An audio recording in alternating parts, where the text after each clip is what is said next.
poisonous snake. Today, Kharge Jr. Priyank called Modi a nalayak beta or a useless son. Also, it's raining freebies with the BJP today promising free half-a-litre Nandini milk to 3 gas cylinders to free coaching. Isn't this also the much-abused Revdi culture? But first, the story of what is transpiring in the final stretch in Karnataka. ऐसा नालायक बेटा बेटा तो कैसा होता घर कैसे चलेगा? Days after Congress President Mallikarjun Kharge stoked a massive controversy by comparing Prime Minister Modi to a poisonous snake, his son Priyank Kharge followed suit, calling the Prime Minister a useless son. ನಮ್ಮ ಮೂರನೇ ಪ್ರಶ್ನೆ ಮೊನ್ನೆ ನೀವು ಗುಲ್ಬರ್ಗಾಕ್ಕೆ ಬಂದಾಗ ನೀವು ಏನು ಹೇಳಿದ್ರಿ ಬಂಜಾರಾ ಸಮಾಜದವರಿಗೆ आप सब लोग डरिए मत बंजारा का एक बेटा दिल्ली में बैठा है अंता ऐसा नालायक बेटा बेटा तो कैसा होता भाई घर कैसे चलेगा? BJP promptly filed a complaint with the Election Commission. So naturally, those people are frightened, afraid, and with the desperate, this thing they are out of desperation. They are giving such statement. When the father itself gives such a low-level statement, and what do you expect from son? But Kharge Sr. claimed his son's words were misconstrued. No, that is very wrong. He never said, don't put these things in his mouth. He attacked the parliament member who abused him. Over the weekend, Prime Minister Modi accused the Congress of abusing him 91 times. Congress के लोग कान खोल करके सुन ले। आपने जब जब जिसको गाली दी है, उन्होंने आपको ऐसी सजा दी है, आप दोबारा खड़े नहीं हो पाए हैं। इस बार कर्नाटका में भी ये गाली का जवाब इनके सम्मान पर जो चोट पहुंची है उसका जवाब वोट से दिया जाएगा।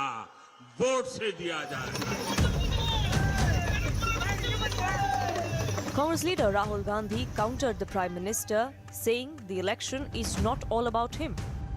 आपको ये बताना चाहिए कि आपने पिछले 3 सालों में कर्नाटक में क्या करवाया। ये चुनाव आपके बारे में नहीं है, ये चुनाव कर्नाटक के जनता और कर्नाटक के भविष्य के बारे में है।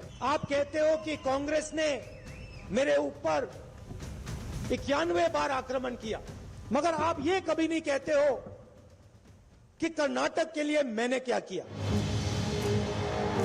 Amid the war of words, BJP released its Praja Pranalike or election manifesto for Karnataka, promising uniform civil code, free Nandini milk for those below poverty line, and 3 free LPG cylinders to below poverty line households. It has got all the ingredients of economic growth, social equality, and it has got a lot of scope for the futuristic thinking for the Karnataka. But the Congress dismissed this manifesto as nothing but lies. ನಮ್ಮದು ಪ್ರಣಾಳಿಕೆ ಬಿಡುಗಡೆ ಮಾಡ್ತಾ ಇದ್ದೀವಿ ನಾಳೆ. ಯಾಕಂದ್ರೆ ಅವರು ಪ್ರಣಾಳಿಕೆ ಬಿಡುಗಡೆ ಮಾಡೋದು ಬೋಗಸ್ಸು. ನಾವು ಪ್ರಣಾಳಿಕೆ ಮಾಡೋದು ಇಂಪ್ಲಿಮೆಂಟ್ ಮಾಡೋ ಅಂತ ಭರವಸೆಗಳನ್ನು ನಾವು ಕೊಡ್ತೀವಿ. ಅವರು ಬೋಗಸ್ ಭರವಸೆಗಳನ್ನು ಕೊಡ್ತಾರೆ. ಅದು ನಮಗೂ ಬಿಜೆಪಿಗೂ ಇರತಕ್ಕಂತ ವ್ಯತ್ಯಾಸ ಅದು. So which way will Karnataka voters swing? So while the BJP released its manifesto today, the Congress will officially do so tomorrow. Let's break down what each party is promising to the voters of Karnataka. The Congress has promised to provide every household with free electricity up to 200 units. The BJP has promised an electronic city near Bengaluru which will support 1,000 startups. The Congress has promised 10 kilograms of rice for free to families living below the poverty line. The BJP has promised 5 kilograms of rice and 5 kilograms of millets and a half-a-litre of Nandini milk every day to BPL families. The Congress has promised 3 rupees per month for all unemployed graduates. On the other hand, the BJP has promised 10 lakh housing sites for the homeless. Congress has also promised 2,000 rupees per month to every woman head of the household. The BJP has promised to match deposit of up to 10,000 rupees on 5-year fixed deposits. The Congress has also promised unemployed diploma holders 1,500 rupees per month. Meanwhile, the BJP has promised holistic upgradation of government schools. Now, it's all fine and one thing for all kinds of promises to rain, particularly in the final week of campaigning in Karnataka. But what are the costs of these poll promises? How much will it cost the exchequer? Starting with the BJP's promise of free Nandini milk to families below the poverty line, that works out to a little over 16,000 crore rupees per family. There are 1.29 crore people who are below the poverty line in Karnataka. Giving them half a litre milk free every day would cost the exchequer close to 17,000 crores every year. The Congress has promised 2,000 rupees per month to every woman head of the household. That is likely to cost the exchequer 31,000 crore rupees in a state which has more than 3 crore women. The BJP has promised 3 free LPG cylinders to all BPL families. That works out to more than 3,700 crores a year. The Congress has promised 200 free units of electricity to all households. That will cost the exchequer close to 20,000 crores. We'll get to the freebies debate in just 1 second, but first I also want to talk about this whole personal attacks which has been taken to another level, first by Mr. Mallikarjun Kharge and then today by his son Priyank Kharge. Here in our studios, Shehzad Poonawalla, BJP national spokesperson, is joining us. Aishwarya Mahadev, Congress spokesperson. Ratna HP is JDS spokesperson, and Prakash Belwadi, actor and former journalist, is also joining us. Shehzad, so in the last week or so, it's more personal attacks, it is attacks against the Prime Minister, etc., which seems to be taking centre stage. Not so much issues or livelihood issues which matter to the people of Karnataka. Is the BJP making this into a highly vocal, personalized campaign so that you can sort of negate the negative effects of this 40% Commission Sarkara, which is the Congress's main plank against your government? Zaka, from the beginning of this campaign, you can see that the Prime Minister, the Chief Minister and the government of Karnataka, the BJP, is going with a list of achievements. There were just 2 airports in 2014. Today there are 7. There was a 7 kilometers of metro rail line. Today there's 56 kilometers. It's whether it's the STRR, whether it's the Kempegowda Terminal 2 airport, whether it's the Bengaluru-Mysuru Expressway, whether it's development funds, which were just 94,000 crores during the UPA's time. Today it's 2,26,000 crores, whether it's number 1 in FDI for Karnataka, whether it's the completion of various other projects, whether it's solving the Mahadai River issue, whether but it's... all your spokespersons, leaders are all talking about the attack on the Prime Minister. I'm telling you, whether it's giving 1 crore people drinking water, 32 lakh Ayushman Card, Ujjwala Yojana cylinders. Let's get to the meat. Now, the point is that while we are listing out our achievements, the Congress only has a list of bad words. And therefore, before every election, whenever Congress ko haar nazar aayi, Congress bauchlai aur gali galoj par utar aayi. Before Gujarat, the same Mr. Kharge and family called Prime Minister Ravan. The same Congress said, Aukat dikha denge. They said, Kabar khod denge. And now they are down to, and both father and son. Father said he is a poisonous snake, although snake is very reverential in the terms that it adorns the neck of Lord Shiva. And now the son has also gone ahead and he has said, Nalayak beta. This shows that this is not a sayog, it is a socha samja prayog. On the one hand, Zaka, they want alliance with SDPI. Your channel reported MB Patil and how Mr. G. Parmeshwaran are begging for alliance with SDPI. They send Imran Pratap Gadi, who sings peans and praises for Atiq Ahmed. And on the other hand, they abuse the Prime Minister because he comes from a poor family, comes from a OBC background. They even abuse the Lingayat CM. So Siddaramaiah said Lingayat CM is corrupt. Yeah, let me ask Aishwarya Mahadev. Mr. Kharge is your party president. He's not an ordinary leader. He said what he said about the Prime Minister being a poisonous snake. Today, his son, who's a sitting MLA, goes on to say that the Prime Minister is a nalayak beta. I mean, surely these are senior leaders of your party, which begs the question, is this being done by design? Is this being done by purpose? Because surely they can't get away by saying their words have been misconstrued. It can be misconstrued once, but not twice over. Good evening, Zaka. Priyank's entire press meet today was 3 hours long. He spoke in detail post what you have spoken about when he said any family which has somebody that doesn't help them. What is the point of it? In particular reference to the Banjara community, which was out in arms and also protesting that they will not even vote in these elections and will boycott voting because of the new reservation policy that has been given to them. And I think the clarification has been offered sufficiently, and the Congress is the one, even with the abuses being hurled at us, we've kept to the issue and the plank. You know, Zaka, I will take this to deeply, deeply appreciate Shehzad Poonawalla for the fact that he's the first BJP spokesperson to talk about any development, because every other part of the BJP leadership and their spokespersons talk about things like the reservations, which is now stayed, or talk about communal angles as the only agenda that they have in these elections. Or third, even more, this pity party while saying that I am being attacked and whatnot, right? That is all that the BJP is talking about. And No, the but fact who of is the giving matter the remains- BJP that issue, Aishwarya? I mean, surely it can't be your case that the BJP forced these words into the mouth of Mr. Kharge and his son. You are giving them an BJP issue on a didn't force platter, it. they will take it.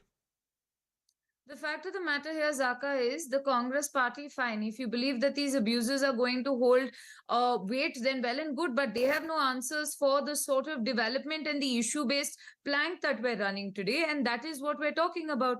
The BJP here comes and they do not talk about any double-engine Sarkar or Bommai, or forget this Lingayat CM himself, which was Mr. Yediyurappa and Bommai, and talk about some so-called double engine while not mentioning anything about the state. The Prime Minister talks like he is the chief ministerial face here. And Shehzad also spoke about this development. You're talking about 2 new airports. The T2 is not going to work until next year. Your Shimoga airport that you inaugurated with much pomp has not seen a single flight. You spoke about the Bangalore-Mysore highway where 21 kilometers of that stretch is not there. And the last time I saw, even small rains, it turned into Venice. It was a beautiful canal for people and their boats. Okay. So Shehzad, even the idea, Amit Shah himself, the Home Minister, in a recent interview admitted that he had legacy problems and infrastructure had been ignored in Bangalore, in and around. Which tells Shehzad, you quick the response, and then concession I'll you're open this up to Zaka, Prakash yours Belwadi is, and Ratna. yours is one of the few Yeah, shows. let him respond. Quick response. Zaka, yours is one of the few shows where we can actually talk about the issues of the people, and therefore I'll place some facts.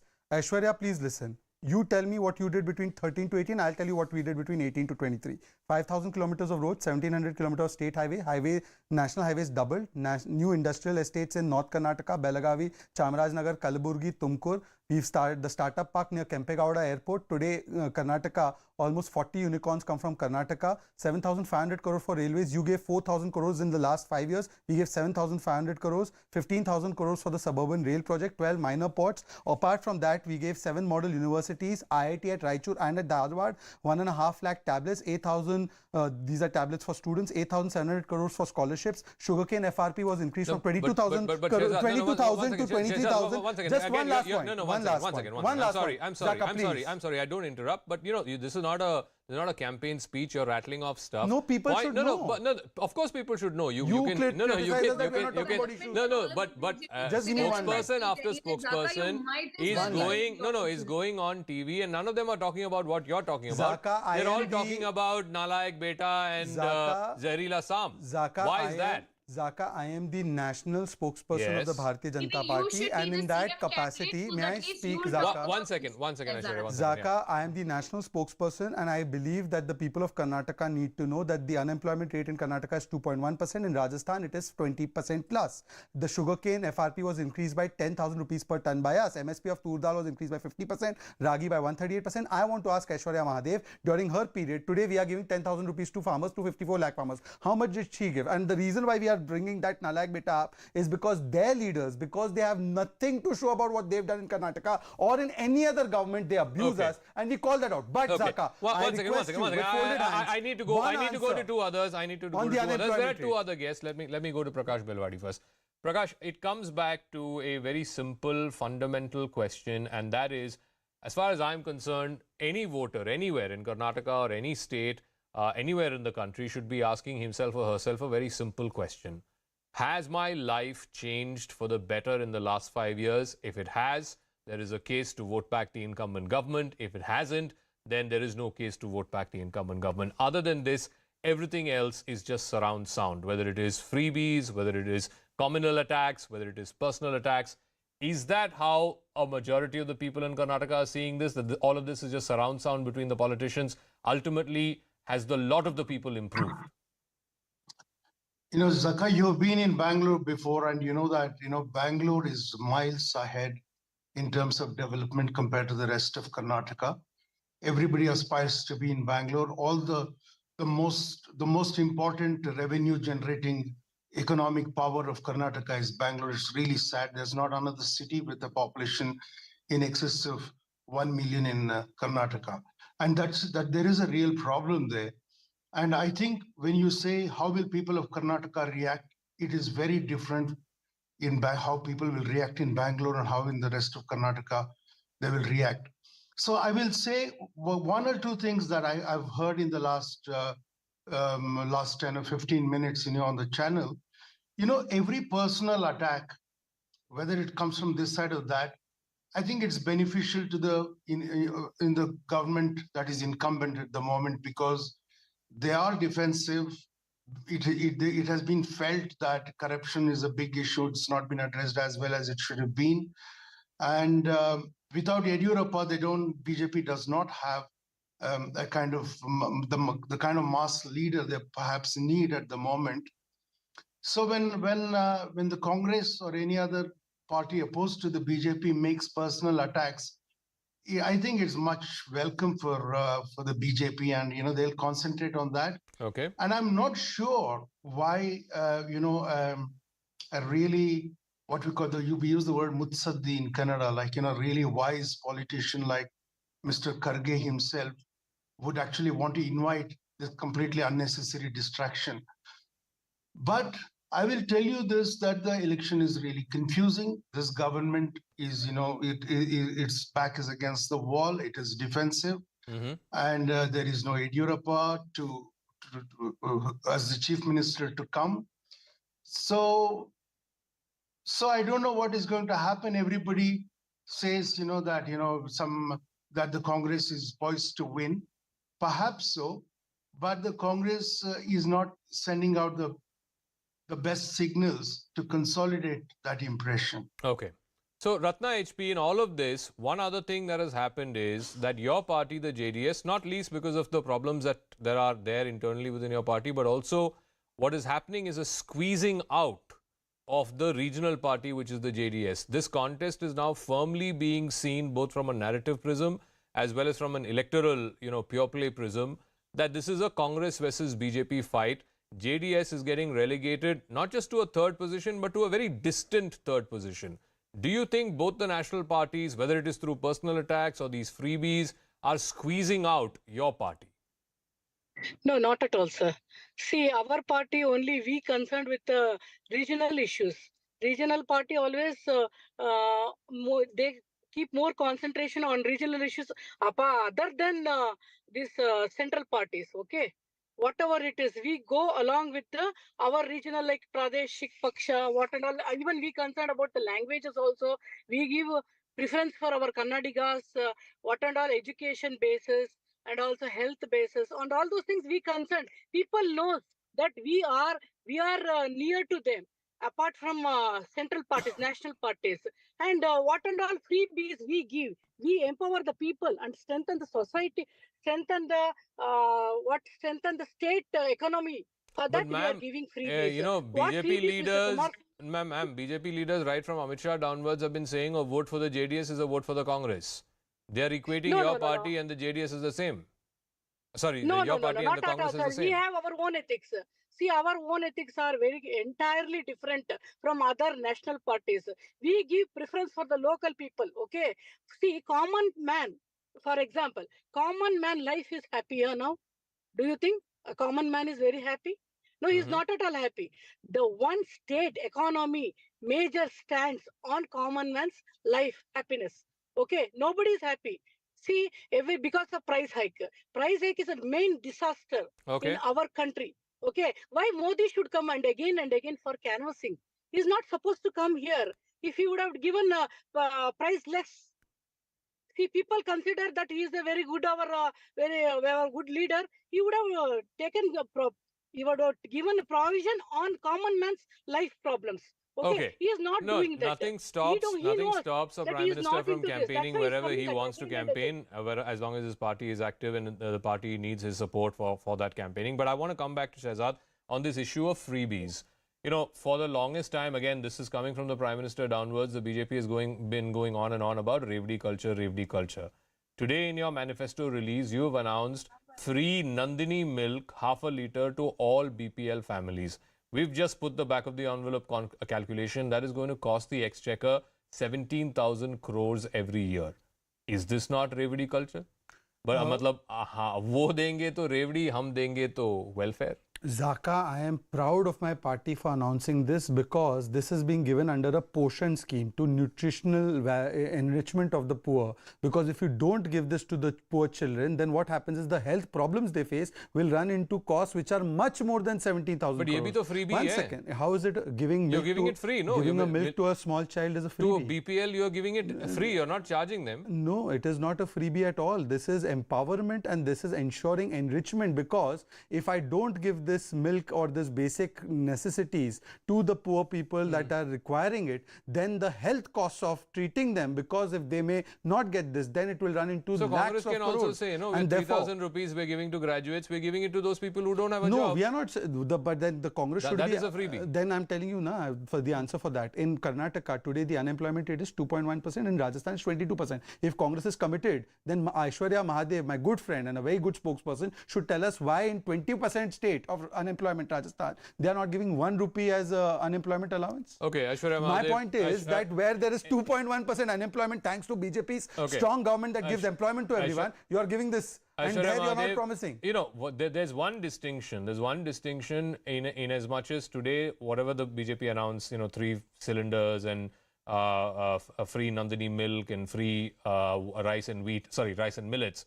That is to BPL families. Families obviously can't afford to buy this, right?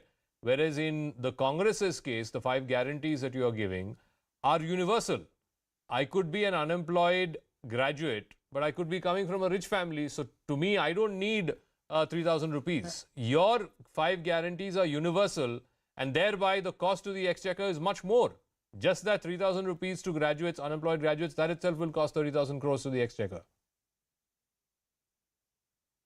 Zaka, before I comment on that, I just want to say that if Shehzad ever actually did come down to Karnataka, he'd be far more legitimate as a chief ministerial face than any of the BJP, because he's spoken about more development than anybody else, though completely fallacious, because the status of the IITs is completely out of whack. We also want to talk about infrastructure projects. I can give you a breakdown, but let's talk about what is happening at hand. When the BJP offers you something, apparently, of course, it is all machinery of social empowerment. But when the Congress does the same, it is seen as a revdi. Now, what you're talking about with offering milk, and you're talking about, no, it is part of Poshan and whatnot. Sir, in Karnataka, we had something called Shirabhagya to prevent child malnourishment, and we ensured that they all had milk, one, which you have stopped massive procurement for, and also providing this for Anganwadi children, one. Second thing is, for dairy procurement, you dropped the Sahaya Dana, or the support price that you were offering of 5 rupees, which is why we saw from 90 lakhs, we saw the procurement falling to 70 lakhs, because there was no incentive for farmers to do this. You believe any of your welfare schemes, for example, you have an Atal kitchen now, while we called it the Indira canteen, you called it frivolous and made us shut it down, and you shut down a majority of it. A majority part of your manifesto promises have been rehashing because you promised a textile park 6 times all across in your states, right?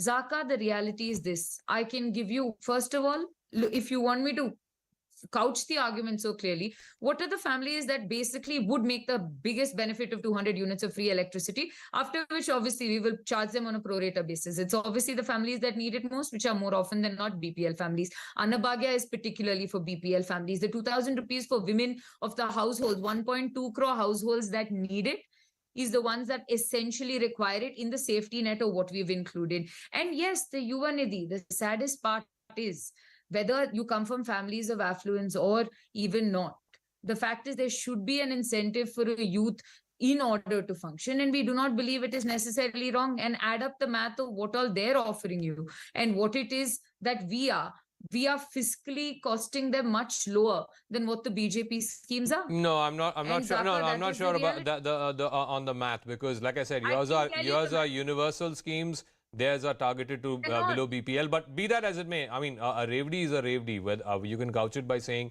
above BPL, below BPL. But let me go back to Prakash on this. Prakash, because Nandini has become this sort of big talking point, I want to ask you this as well. Was this just, something that was restricted to the chattering classes on Twitter, this whole Amul versus Nandini, or is there genuinely a hurt feeling in Karnataka, among some people at least, that Nandini as a brand, as a local brand, is perhaps now being asked to play second fiddle, or the BJP has clarified saying no such thing is happening, this is just a propaganda by the Congress, so on and so forth. But has the damage been done? I don't think so, Zaka, because I'll tell you the kind of issues that seem to bother people are maybe slightly different from the set that is being discussed here. See, all the freebies that are being promised by this party are that actually the people may be very happy with that. They don't really care. I know there is a set of people who think that giving freebies and doles is very bad for the economy and all. It may be so, but you know that more than 90% of the loans given by banks in India go to to some 7% or 8% of borrowers. So all kinds of things are there, and the way the people talk about it is different from the way we actually analyze it, maybe in big newspapers and their columnists. No, the reason I'm saying this is, if Amul comes here, I don't think people will mind. If Nandini is here also, they will not mind. The thing is, if farmers can get an access to sell their milk to, say, Amul, they'll quite happily do it, I think.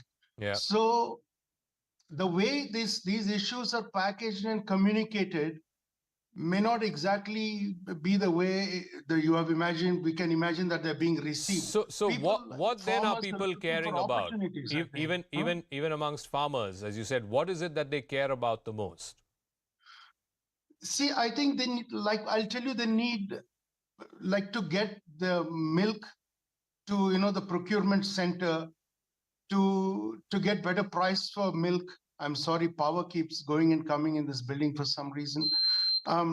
So I think farmers are really, when the farm bills agitation happened in Karnataka, there was barely a ripple.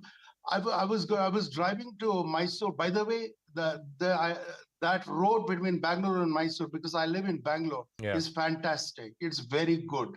But I don't know whether that converts to some winning votes in the Mysore-Bangalore belt, which with JDS is quite prominent there. So I don't know, and JDS was against that road. So I think the way we look at how farmers react may be different. Farmers didn't care about the farm bills agitation in Karnataka. They didn't care at all. I mean, a lot of noise and effort was made to make something out of it, but the farmers didn't participate in that, because I think farmers in Karnataka are increasingly looking at even private players, if possible, to get better prices for whatever they grow for their milk. Okay. And that is what the story is with them, I think. Okay, I'm not an expert. I live in Bangalore. Fair enough. I have never heard any real, agitation or. Okay, I'll give the final word to HP Ratna, because again, in this Amul versus Nandini issue, there's also the farmers thing that both Prakash also touched upon, and so did Shahzad and Aishwarya. That at the end of the day, it's about the remuneration for the farmer.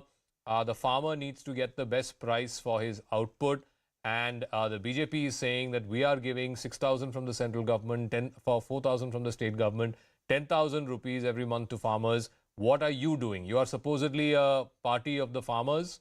In fact, Mr. Deve Gowda famously calls himself the son of a farmer who went on to become Prime Minister. Yes. We are with. But seemingly the BJP farmers. is doing more than your party for farmers. No, not at all, sir. As for this Raita Sindhu Yoju, we are giving we are doubling the amount. 2018, Sidramaya has announced 5,000. We are announced 10,000 rupees per acre. Okay, we are Matrushri Yojana. We are doing every month. We are giving 1,000 rupees for pregnancy women for the nutritional aspect, and also Sri Shakti Yojana. We are Salamanna. We are doing. So there are so many issues concerned with our regional place. We are giving very good and better services, and they also know.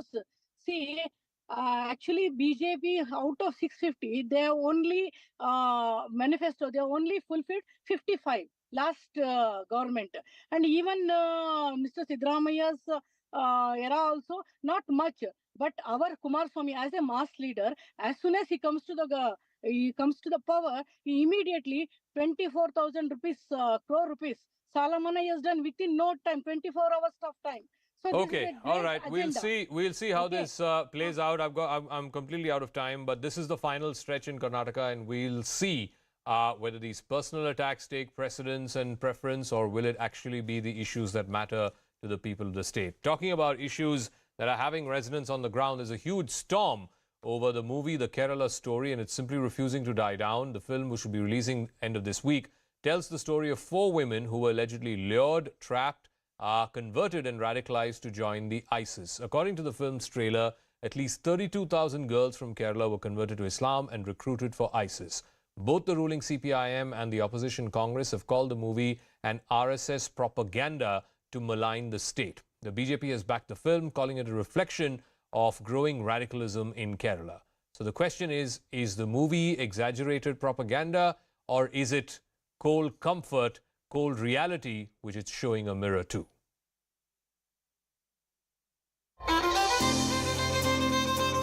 Shalini Unnikrishnan, a Hindu from Kerala.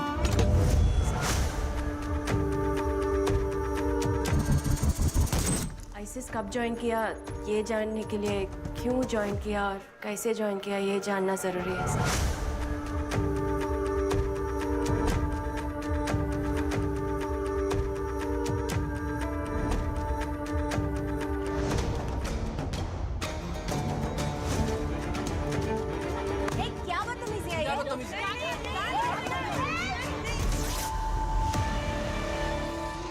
Kerala is targeted by the RSS for 100 years. Every day they are conspiring something against CPM, against the left. And RSS philosophy is there.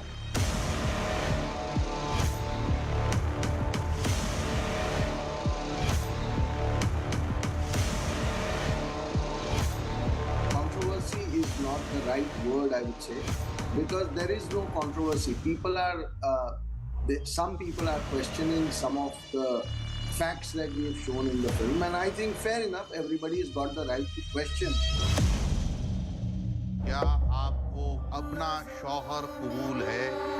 कबूल है.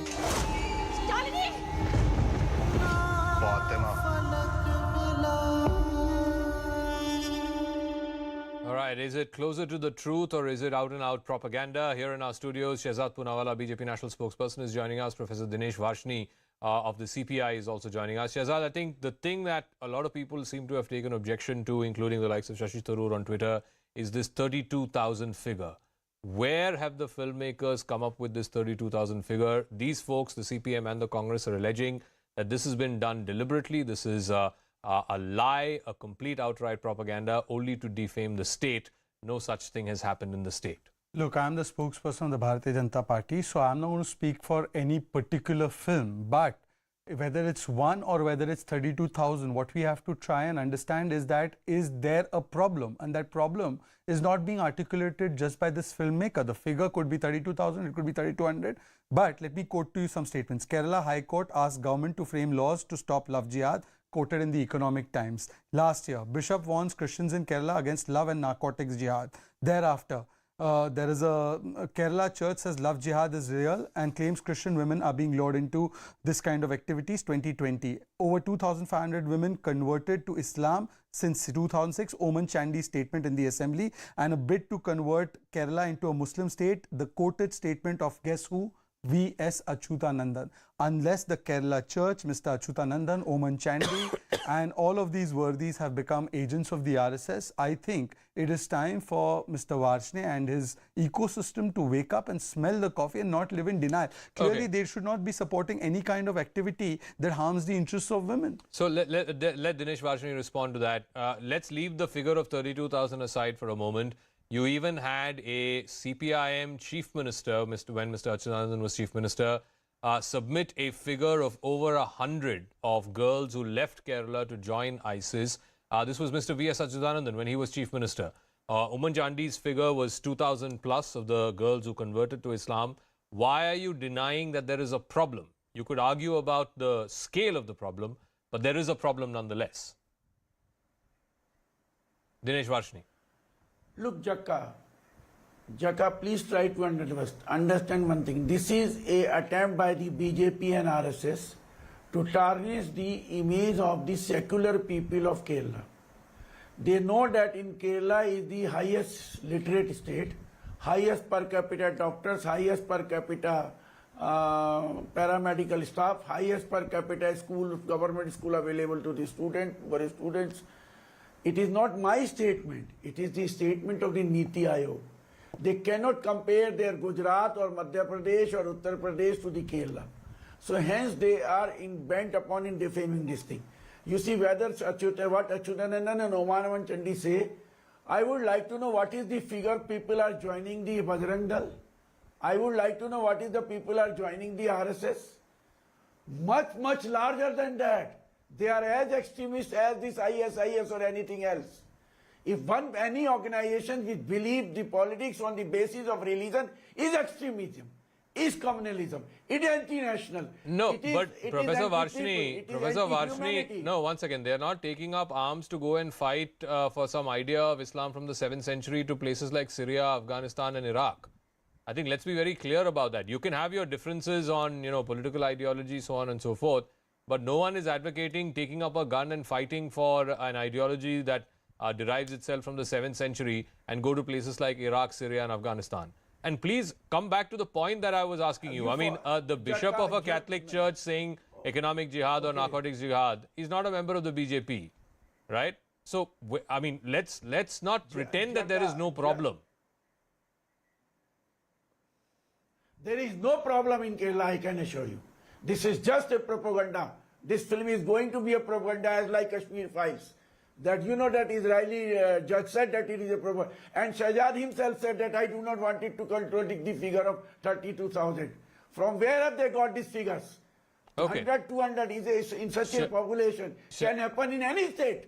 This has happened from Madhya Pradesh also. This has happened from Maharashtra also. Okay, this has happened from Uttar there have been Pradesh people also. from other states also who have gone fighting for ISIS, whether it's from Maharashtra, Madhya Pradesh, etc. The point that Professor Dinesh Varshni is making is you guys are giving fuel to the fire because this is your strategy of dividing the Kerala electorate because that's the only way you can make a political mark in that state. I just want to ask some specific questions. Does Mr. Varshne think that the Kerala High Court, which as per this Economic Times report said that the government should frame laws to stop love jihad, or Mr. Achyutanandan, his own colleague from his own party, or the fact that the bishop from the various churches, couple of churches said this, it's printed in the Deccan Herald, are they anti-Kerala? Are they pro-RSS? Are they spinning our propaganda narrative? Point number one. Point number two, as far as the 32,000 figure is concerned, I would recommend that you go and watch the film. Vipul Shah has made that film. Perhaps you'll get a better insight as to where he's got that figure. But that is between you and Vipul Shah and the film. The point that I'm trying to make is only this, Mr. Varshne. Either you tell us that Mr. Oman Chandi and Achyutanandan are rank bigots. They are anti-Muslim. They are spinning a narrative that is detrimental to the secular cause in Kerala, or else you say that, look, there is a problem that in the name of secularism and vote bank politics, we've been trying to hide and to compare the RSS. Mind you, an RSS where stalwarts like Pranab Mukherjee and others have gone, RSS which was praised by Mahatma Gandhi, and comparing that to IS and to a global Islamic Caliphate movement, which is, has its tentacles of terrorism across the world. It only shows the level you can stoop to make a justification for something you should not be standing by. Ironically, you are atheists. Ironically, you all say that you don't stand with one or the other, but here you are defending all the ills done in the name of one particular religion, and that's ironic. No, so Professor Varshni, I keep coming back to this point because I think there needs to be, first of all, to identify a problem and to deal with a problem, you need to acknowledge that there is a problem. When the bishop of one of the churches in Kerala says that there is economic jihad, there is love jihad, and he's put out some figures of number of Christian girls who were lured away by Muslim boys. When there are chief ministers who give tallies to the state assembly saying that these are the number of girls who have been converted to Islam, at least can we begin by saying that yes, there is a problem, and if there is a problem, then we need to look for solutions to that problem. Yes, no one is saying that what Mr. Vipul Shah and the movie have put out is like the gospel truth or is something that everyone has to believe. Maybe it's a movie of propaganda, maybe it's not, I don't know. I haven't seen the movie. But the point is that to deny that there is a problem is like an ostrich with its head buried in the sand. And that's the accusation against the left front government. Jakka, if you remember, I was with you in one of the debates when Hadia Love Jihad case was there. Yeah. And you know what Supreme Court says? Ultimately, what Supreme Court fight, it was not a case of love jihad. No government of India, neither any state government or central government, can have a police on the love affairs. If you wanted to keep a police on love affairs, you are orthodox, you are rudimentary. We cannot believe in that. As far as problem in Kerala exists, there is no problem exists in Kerala. The communist parties are capable enough, the people of Kerala is capable enough, they are highly literate to deal any such type of these things. We will handle it at any time. More than larger number than the Kerala people have joined the ISIS from Madhya Pradesh, UP and Maharashtra. You can see the data. As far as High Court of Kerala is concerned, cannot be higher than the Honorable Supreme Court of India. It is very clear from the Hadi Love Jihad case. So hence it is all a narrative built by RSS, BJP, Vishwa Hindu Parishad, Bajrang Dal, and the right reaction of the country. All are joining together to defame the people of RSS, disturb the peace of Kerala. Okay, all right. The question is also being asked, just last week or just the other day, you had senior leaders from your party wooing the Christian community, one minority community in the state.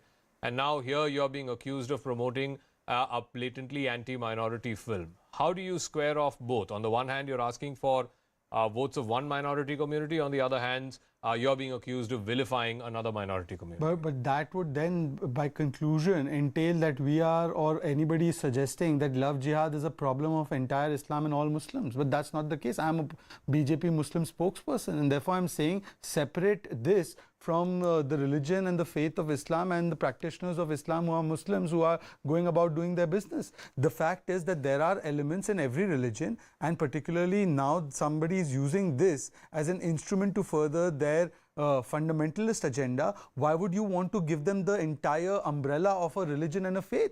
In fact, you are doing a disservice, Mr. Varshney, by linking this to all Muslims. In fact, the Muslims will be very upset with you that you are trying to, in the name of vote bank politics, shield fundamentalists by giving them the cloak that this is a targeting of Islam or Muslims. If I say tomorrow that action should be taken on terrorism, does that mean action should be taken on a religion? Why are you linking terror or fundamentalism with one religion? That shows your mindset, sir. And secondly, I once again come to ask you a fundamental question. Is Mr. Achyutanandan an agent of the RSS? You should take a clear position on Mr. Achyutanandan. Shahjad, please don't put your words into my mouth. No, I am just making a logical conclusion from what Zaka said. ISIS or PFI, all of them are same. They are the brand of the communalism. Then why do you link it with Islam? You should link it with terror. You should link it with fundamentalism and leave it at that.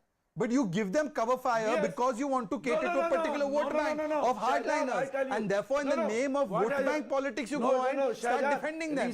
Let me give you an example. Shahjad, recently may I give you an example, Professor Saab, with all due respect, may I give you an example, Mr. Varshney, may I give you an example?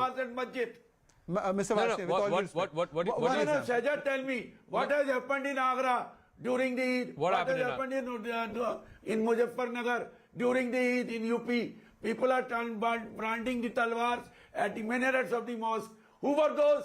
Your people. Mr. Varshney, you should start watching CNN News 18. You'll get some credible news. I'm requesting you to stop looking at your WhatsApp as if it is most authentic, or maybe some haywire publications that you're reading these days. You should watch the CNN News 18 throughout the day, so you'll get authentic news, so you'll know that this is not happening in our country. Probably you've fallen for some WhatsApp video. It's quite natural to do that. At your age, a lot of people from your circumstance may fall into thinking WhatsApp is true.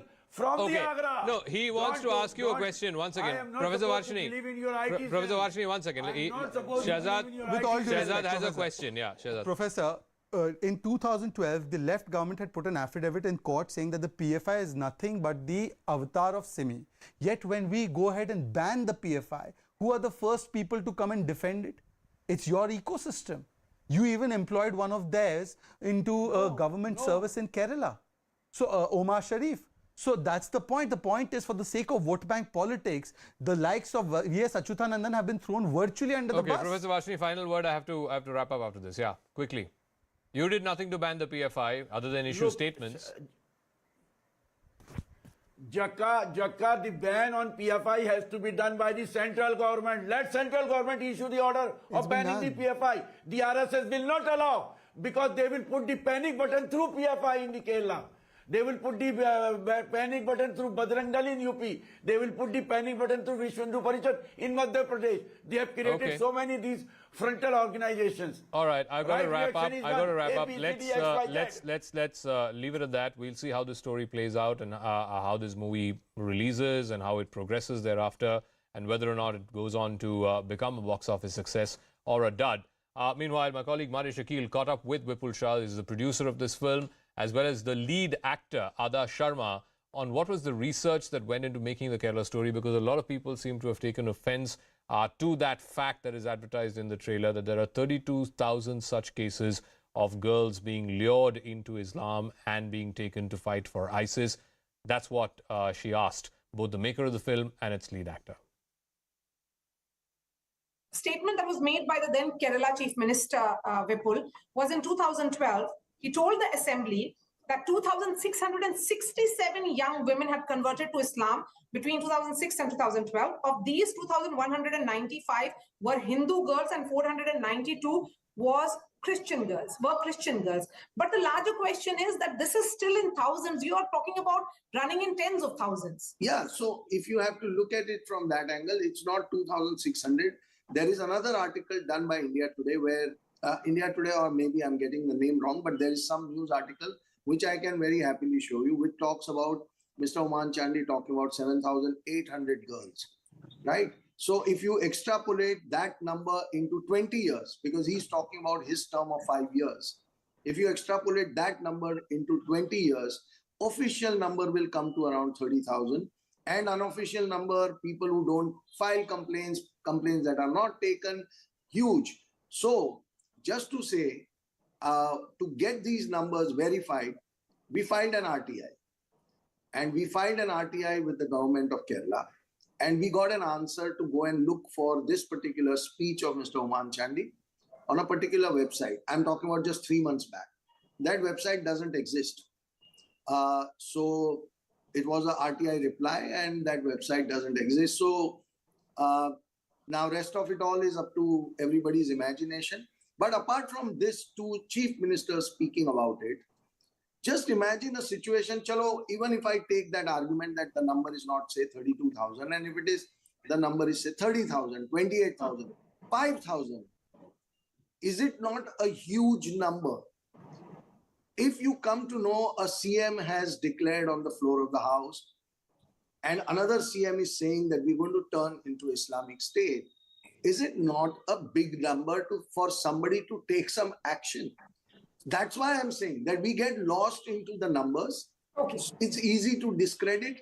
So even if I go by saying, okay, our numbers are totally baseless, but let's assume the numbers that are put on the floor of the House, those numbers are correct. Are they not serious numbers? Are those many lives not important? So that is the real issue here, that we are getting lost in this unnecessary. So let's talk about the larger concern here of love jihad conspiracy, which has been shown. I would actually like to say something about the number. I actually find it really scary as a girl to hear numbers being thrown around like that and human lives being discussed as an arithmetic, like it's just a statistic, right? You talk, like people talk about numbers like, oh, there are just 2,000 girls who were raped, or there were, okay, no, 2,700. Oh, there were 32,000. There were 31,798 girls who were raped, not 32,000. I find it really terrifying as a girl that numbers of girls being raped, murdered, impregnated, trafficked, human trafficked, sent as suicide bombers. We are human beings talking about other human beings. And I've realized that every time we talk about numbers as a statistic, when it's not someone of our own, if it's our own mother, our own sister, I don't think then even one number matters a lot. Then if you say there are, it's like COVID, when there were 20,000 cases for 2,000 cases. I agree with you, Ada. That one person in your house, sensitivity that will be attached when you realize that they could be one of your own. If one of your own, your aunt has COVID and she's on a ventilator, then you don't care. The cases have dropped by 200 also today. It doesn't matter, but your aunt is on a ventilator. One person, one case. But now it's somebody else. So you're saying at 2,000, 30,000, you can talk about it loosely like a number statistic. It's just scary that human lives have become just a statistic. So tell me about your own research, because if we were to look at 3-4 facts that have been shown in this trailer, it talks about the love jihad conspiracy, then it talks about the issue of religious conversion. Then, the entire focus is on connection between Kerala and ISIS that has been shown, and also about radicalization. When you were shooting for this film, did you sense that there is that shift that is visible of Islamization of Kerala? We actually met some girls also, and I went through they have done, Vipul and Sudipto sir have done extensive research on this. And when we went through it, it's scary. It's like you actually see the horror, and we met those victims as well. We met the girls. So yeah, I think, I don't know, I can't even explain it in words. I don't know if you can explain someone's experience like this in words. I hope the film does justice to it, because again, it's a visual representation in 2 hours. But to put it in words in a few sentences, I don't know how to do it without just selling it short and, just sounding frivolous. I don't know how to put it in words. So just on that, I have to add something here that, when we met so many girls and we took their testimonies on videos and stuff like that. So when we started writing, every scene that you see in the film, if that's not happened to Shalini, it's definitely happened to somebody else. And that's why we are saying that based on many true stories, because every scene that is shown in the film has happened to somebody. And that is why this tragedy is so big. And that is why it's such an important subject for everybody to see and feel their pain. Yes, because it's so disturbing perhaps, and when truth stares at us, the manner in which this film is showing, it's about life stories. And as Ada was pointing out, that these are real life testimonies that you had, which is being depicted by these girls in this film. These terms, Vipul, love jihad, narcotics jihad, in the context of Kerala has been spoken about in the past. I want to understand from you, what made you do a film of this nature? Honestly, I feel when we give such names, love jihad or narcotics jihad, we are not doing justice to the pain of those girls. So for me, it's a human tragedy. For me, when I read the material, when I met those girls, and when I went through everything, I was so shaken. I was so shaken that this actually is happening in our country, and most of us are not even aware of it. And I felt bad that I'm not even aware of something so huge happening in one part of our country. And look, it's not about the Kerala as a state. It's a heaven on earth. It's such a beautiful place. So it's not about Kerala. But this is happening in Kerala. So you can't just say that just because I have named the film Kerala Story, I'm blaming the entire Kerala. But it also, just because it's happening in Kerala, I should not call it the Kerala Story, was one of the arguments, which I think this thing. I feel that it's such a massive human tragedy. We should not name it anything else except human tragedy. Love jihad makes it trivial. People start saying, oh, it's a political term, so you are now trying to make a political use of a human tragedy. So that's not the right way to describe these girls' plight. That's actually quite beautifully put there. And coming to you, when you were interacting with those girls, they would have shared those chilling details of what their experiences have been. Have you managed to communicate that with all sincerity in the roles that you have played? And the role of other 3 girls, how was it like? Where did you all shoot? What was the preparations like? How we've done it, I think I'd leave that to you and the audience. When you watch the film, you watch it and you tell me what you thought of it. I would be wrong to judge how I thought I did it. I tried my best to do all the justice I could. When we met them, I even read some material that she had written, and I read it. I read it time and again. I read it again and again and again, sometimes just to see. And I was like, these are the same things that we've done. This is the exact same thing we've shown in the film. That exact same thing this girl has gone through in real life. It's just that when I'm playing a character on screen, I can even if it's a tough scene, even if we've cried our eyes out, and I can still come home, have a shower in my own house, sleep in my bed comfortably, safely, know that I won't be, I can wake up next morning and go to shoot for a film, which is, not real life. I can't even imagine what someone must have gone through when she's actually going through this in real life. But I hope you think we've done justice to it when you watch it. And the other girls as well, all of us. Yeah, I hope you like all of us.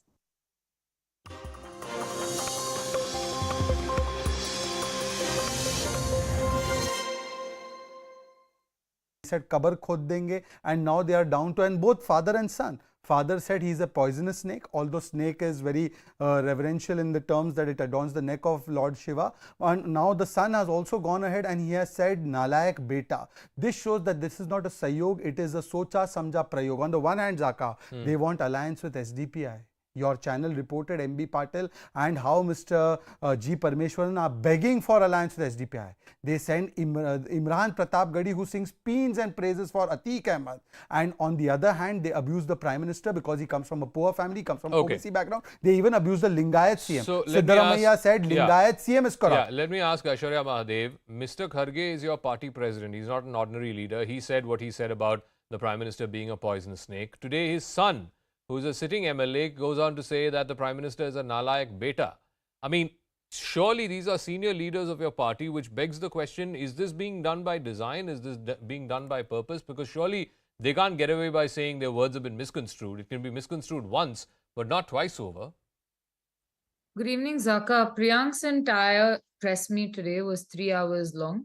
He spoke in detail post what you have spoken about when he said any family which has somebody that doesn't help them, what is the point of it? In particular reference to the Banjara community, which was out in arms and also protesting that they will not even vote in these elections and will boycott voting because of the new reservation policy that has been given to them. And I think the clarification has been offered sufficiently, and the Congress is the one, even with the abuses being hurled at us, we've kept to the issue and the plank. You know, Zaka, I will take this to deeply, deeply appreciate Shehzad Poonawalla for the fact that he's the first BJP spokesperson to talk about any development, because every other part of the BJP leadership and their spokespersons talk about things like the reservations, which is now stayed, or talk about communal angles as the only agenda that they have in these elections, or third, even more, this pity party while saying that I am being attacked and whatnot, right?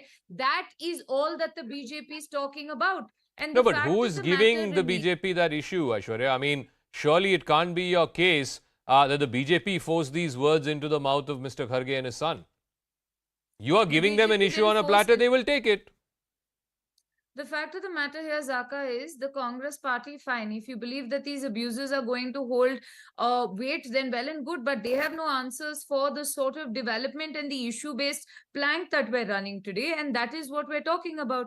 The BJP here comes and they do not talk about any double-engine Sarkar or Bommai, or forget this Lingayat CM himself, which was Mr. Yediyurappa and Bommai, and talk about some so-called double-engine while not mentioning anything about the state. The Prime Minister talks like he is the chief ministerial face here. And, you know, Shehzad also spoke about this development. You're talking about 2 new airports. The T2 is not going to work until next year. Your Shimoga airport that you inaugurated with much pomp has not seen a single flight. You spoke about the Bangalore-Mysore highway where 21 kilometers of that stretch is not there. And the last time I saw even small rains, it turned into Venice. It was a beautiful canal for people and their boats. Okay. So Shehzad, even the idea, Amit Shah himself, the Home Minister, in a recent interview admitted that he had legacy problems and infrastructure had been ignored in Bangalore, in and around. Which Shehzad, quick response, and then I'll open this up to Zaka, you know, Prakash yours is one of the few shows. Yeah, let him respond. Quick response. Zaka, yours is one of the few shows where we can actually talk about the issues of the people, and therefore I'll place some facts.